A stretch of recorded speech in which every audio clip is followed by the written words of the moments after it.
Shoot, I forgot to put the news opening. Anyways, welcome to CBN, which is compassion-based news. And I'm your newscaster today, Ali Plo. At this news place, we do not believe in taking a moderate view upon everything. Everyone is allowed to express their opinion in certain places. Our story today centers around the South Sudan and Sudan, where our story takes place in the book that we've read.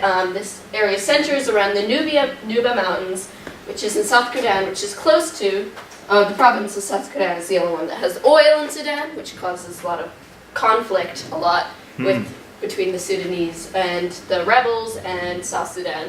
Can I have a presentation here? All right. A brief introduction to Sudan's aftermath. On July 9th, 2011, South Sudan declared independence from Sudan. The People's Liberation Movement of the North started conflict, but after that, the People's Liberation Movement of the North started a conflict with the Sudanese government over the province of South Sudan over the lack of democratic elections it had. They claimed the popular consensuses were rigged and that South Sudan actually wanted to join South Sudan and weren't getting enough representation. On June 14th, the UN accused the Sudanese army of carrying out an intensive bombing campaign on the north-south border, leading to widespread suffering in the civilian population. Many people died. There were cluster bombs, rifles, things going on all over. Could I have a thing right there? All right. This is currently, in 2011, this is how Sudan was controlled. Red is by the government, and here's for the People's Liberation Movement. And everything's here.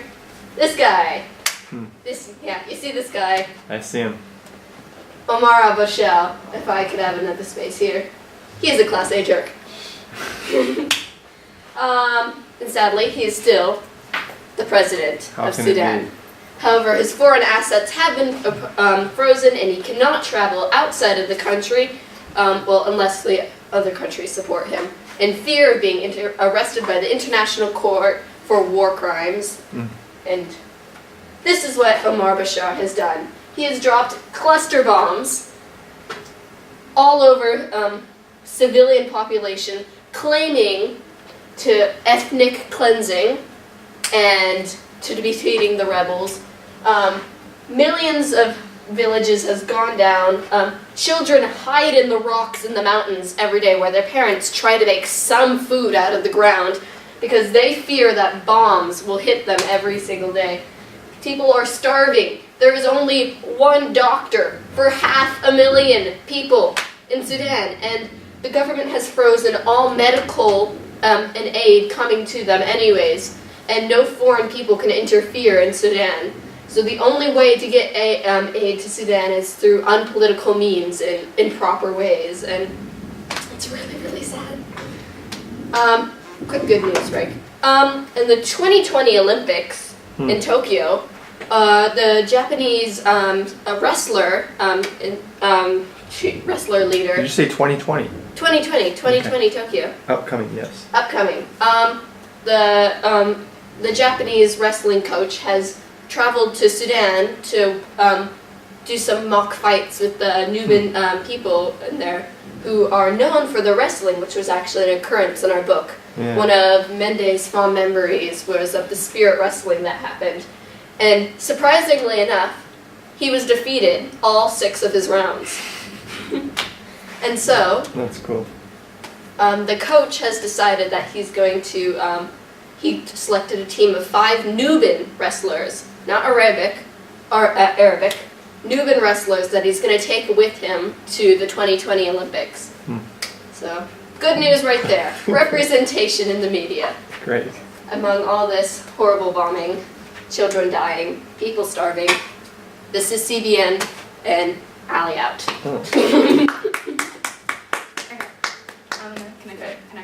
I'm gonna.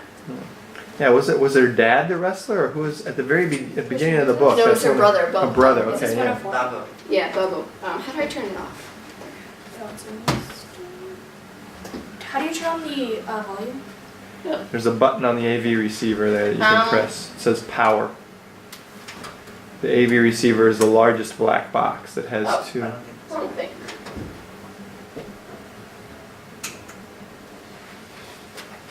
Is it on? Yep. Okay. When you hear the annoying static, it is on. Okay, I'm sorry. It'll be off really soon. Okay. First, let me explain the layout of how I'm going to be presenting this. This is the book Slaves Plot Through Breaking News.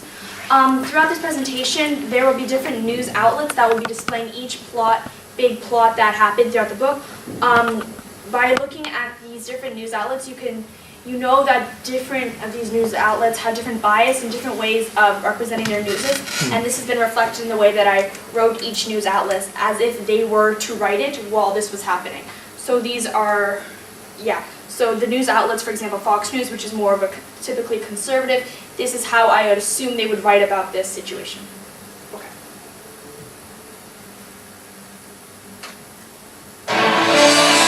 This is CNN Breaking News. Okay. Hello, Natalie Allen at CNN Center. So, life in the Nuba Mountains from CNN. Ever since the revolution 5 years ago in 1989, the Sudan Civil War has left multiple areas over Sudan untouched. One of these areas include the Nuba Mountain region. Throughout the past years, there have been multiple eyewitnesses confirming that the Khartoum government military group had been directly targeting the Nuba people by South Kordofan. These acts have been declared genocidal by the occasional witness. Oh.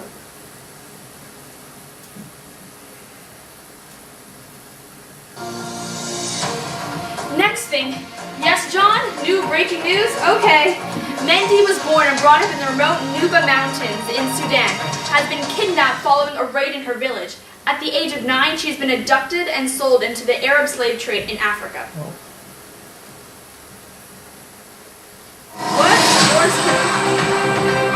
With the absence of feasible alternatives, we are unable to rescue the slaves held in captivity by many Arab Muslim families, including Mendy Nazer. These slaves are often slaves taking part of religious wars. For nearly 2 decades, the international community has failed to abolish this slavery through peace talks. The American military has launched 2 missiles into Sudan under the impression that Sudan is creating chemical weapons which violates the international law. It has been documented that a ship has sent missiles to a factory. However, nothing has been confirmed.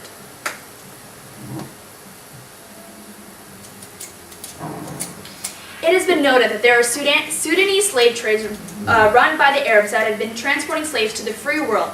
These slave trades have included Mendy Nazer, who have been transported from an Arab household slave in Sudan to a Sudanese diplomat's house in London, England. Now a Sudanese refugee, Mendy Nazer was hired by a Sudanese diplomat to work in their house. After 3 months of working, Nazer spoke with other Sudanese people in the area who have convinced her to quit. After this time, Nazer has claimed to be an asylum seeker in hopes of being given a refugee status. Mendy Nazer, a supposed ex-slave from Sudan, claims that she not only was a slave to Sudanese diplomats in London, but also a slave to Muslim Arabs in Sudan. The United Kingdom has now given Nazer refugee status. Nazer put the UK in a difficult position by widely publicizing her story to media outlets, which forced them to grant her claim. With no solid evidence that can confirm the supposed Nazer's slave story, there's no way to tell if she is over-exaggerating for media attention or not. Thank you. Yeah.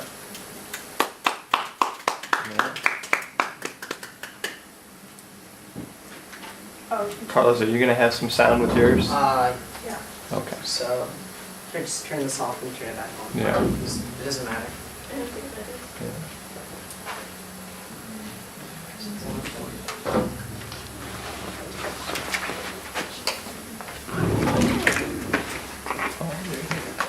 Student participant. Yeah. I'm the unknowing student participant who totally isn't part of this group. Alright, so I'm going to be talking about the history of Mendy Nazer and how much she had to go through in order to finally gain freedom. So, first, let's start out. Everyone just take a moment to think.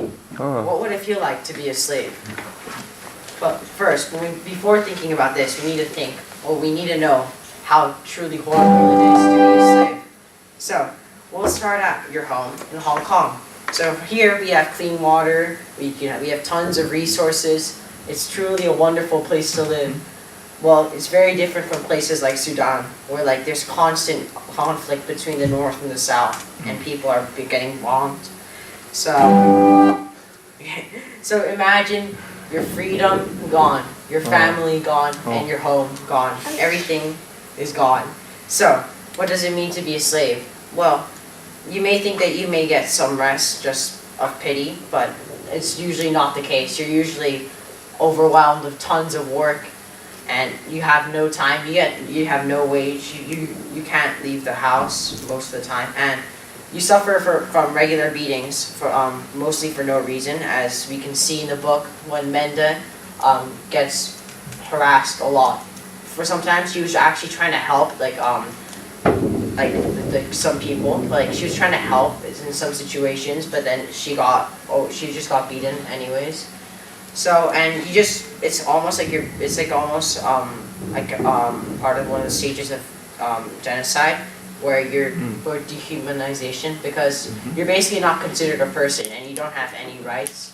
And like this can be shown in the book when Mende is called a Yabit, which basically references a girl without a name.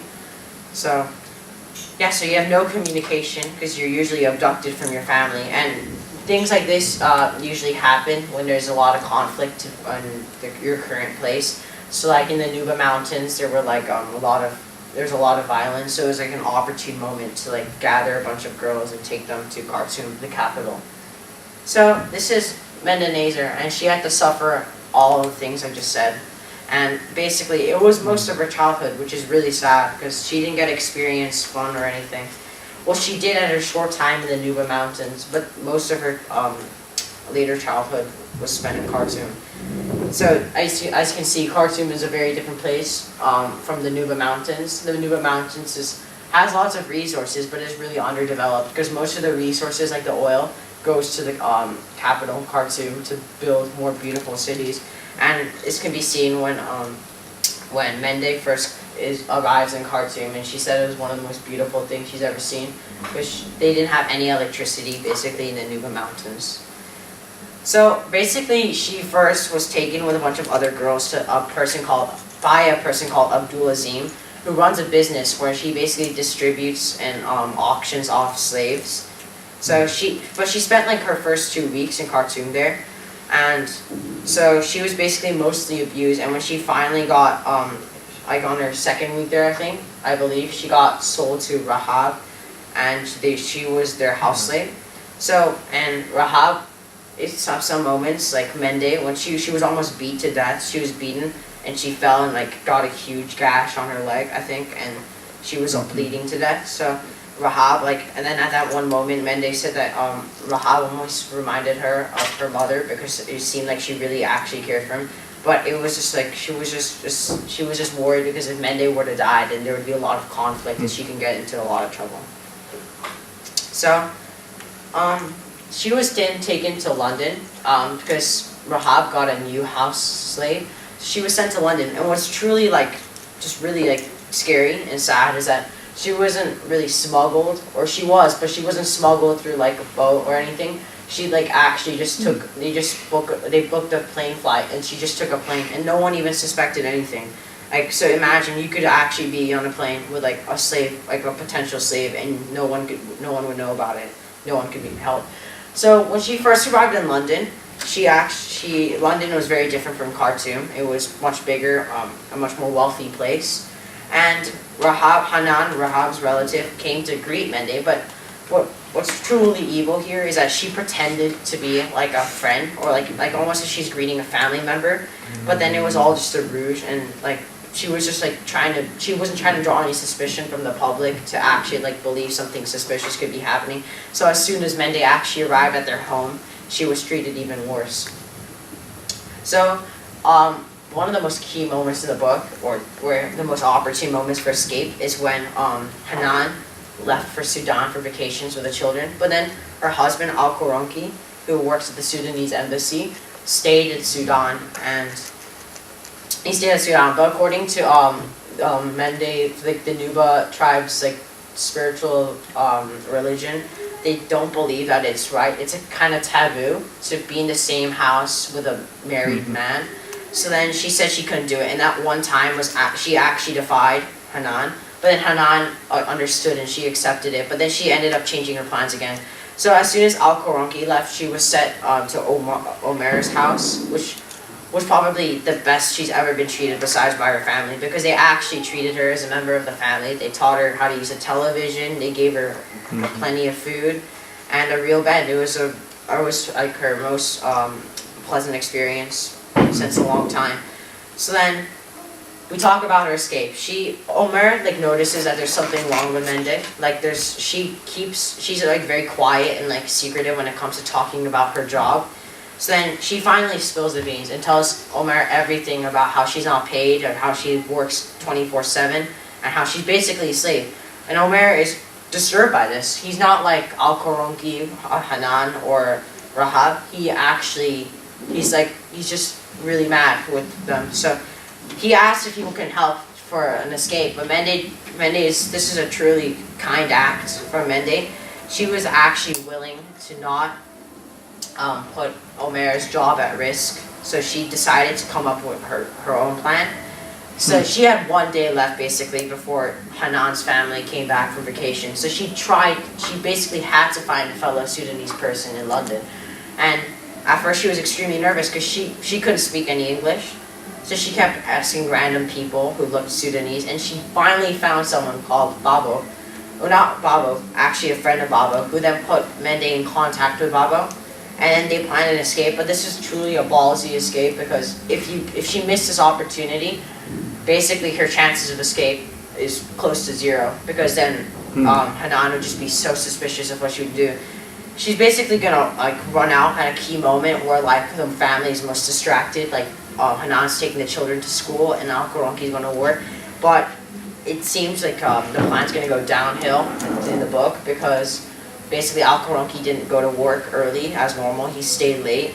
But then, so she basically just made her run for it. And then thank God that Babo was in the car waiting for her, because then that's what really allowed her to escape. And she really had to have the courage, because like this quote I think really suited the situation, because it says courage is the willingness to act in spite of fear.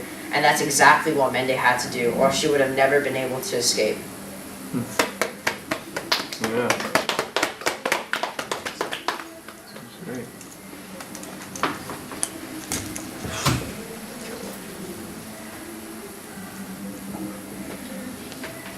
Good, Carlos.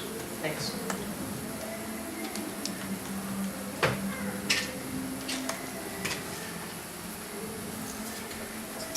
Okay, so it's kind of dark.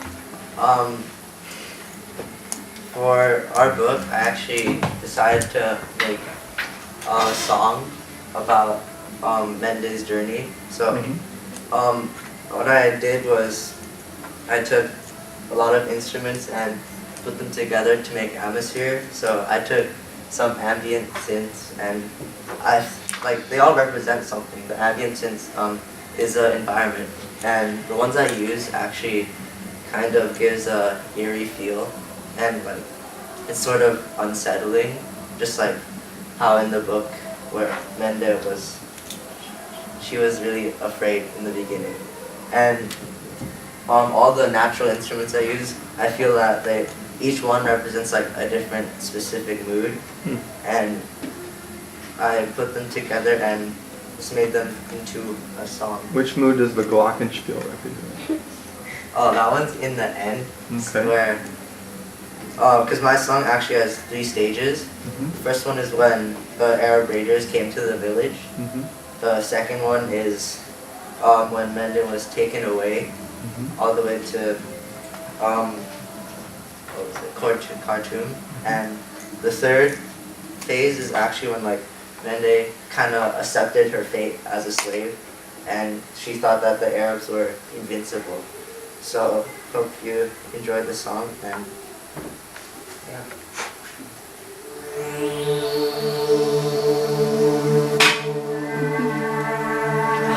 I feel like I'm in the New Mountains already.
it's like the opening of Space Mountain with Yeah, like yeah, a yeah. horror I was movie like, combined.